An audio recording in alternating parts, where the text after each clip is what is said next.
spiritual and physical, there are many memories we hold dear throughout our lives.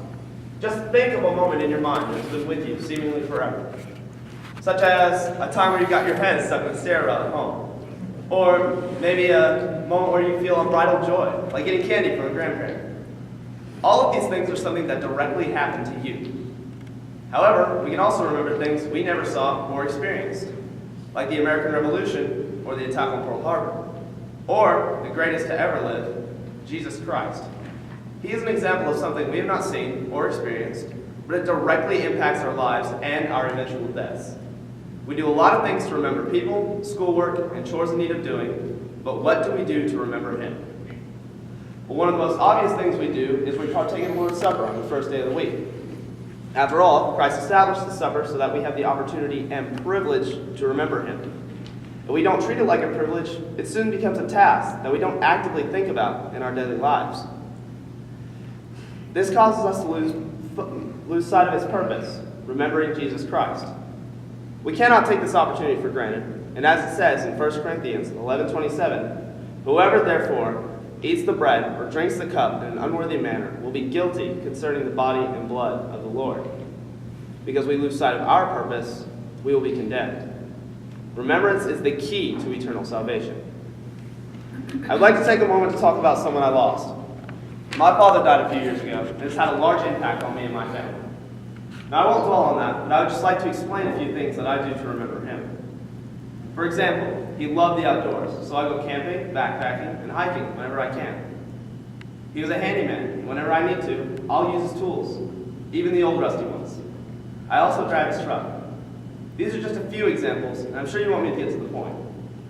All of these things are closely related to something my father did and enjoyed in his life. Can you imagine the difference if I didn't remember him? All of what I do with his tools, especially the old rusty ones, would just lose meaning. Instead of remembering who my father was and what he did, I'd just be driving the old truck. I do these things to remember the influence that my father set for me in his life. We must be willing to do what Christ did in his life here. Our Lord in heaven came here to work and to save. He came here to pay a debt he did not owe. Now we are to earn heaven by preaching and giving in remembrance of him. As 1 Corinthians 11:24 says, do this in remembrance of me. We owe Christ a great deal, and remembering him and doing what he has commanded of us can show how we remember the Lord our God. If you love me, keep my commandments. It's a verse we are all likely familiar with in John chapter 14. If we do truly love him, we must keep and remember his commandments, as our brothers and sisters have done before us. We know we need him, but in order to prove we know and deserve him, we must first remember his sacrifice. Jesus died on the cross. I remember that, and even though I'm young, I put forth a great effort to remember that as I go through my life. Do you? Christ needs us to remember him and his word, because we're the only people who are able to save this world and stand between these worldly people and never-ending suffering. Though we can learn and remember many things to help us in saving these people, remembering the Bible may be one of the hardest things to do. On the other hand, Jesus is remembered by people who aren't even Christians. But are the Word and the Lord as different as you think? There are many examples of things in the Bible to remember, as we should remember Christ. Not to follow, but to learn from and do better.